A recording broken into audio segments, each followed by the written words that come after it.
বাংলাদেশের যারা আমড়া ব্যবসায়ী রয়েছেন, যাদের অসংখ্য আমড়া গাছ রয়েছে এবং আমড়া গাছই হচ্ছে ব্যবসার মূল উদ্দেশ্য, তারা খেয়াল করতে পারেন বাংলাদেশে এখন এই সিজনে আমড়া গাছে বেশ কিছু ফুল দেখা দিয়েছে। এই ফুলকে রক্ষণাবেক্ষণ করার জন্য কিছু পদ্ধতি রয়েছে। একটা আমড়া গাছে বছরে 2 থেকে 3 বার ফলন দেয়। বিশেষ করে যে আমড়া গাছটি 6 থেকে 7 বছর হয়ে থাকে, সে আমড়া গাছটি বছরে 2 থেকে 3 বার ফলন দেয়। আমড়া গাছে মূলত এভাবে আমড়ার মুকুল দেখা দিয়েছে।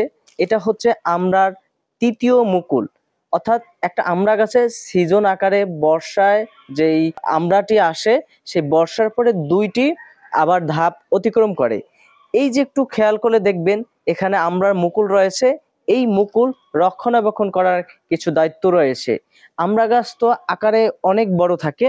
এই আমড়া গাছে তো ওইভাবে স্প্রে করা যায় না। তবে খেয়াল রাখতে হবে, আমড়া গাছে যে পুরনো আমড়া রয়েছে, সেই পুরনো আমড়া গাছ থেকে তুলে নিয়ে যেতে হবে। যদি আমড়া গাছ থেকে তুলে নেওয়া যায়, তাহলে পরবর্তীতে আমড়ার যে মুকুল আসবে, সে মুকুলটা সঠিকভাবে খাদ্য উৎপাদন করতে পারবে এবং খাদ্য উৎপাদন করতে পারলেই আমড়াটি দ্রুত গতিতে বেড়ে যাবে।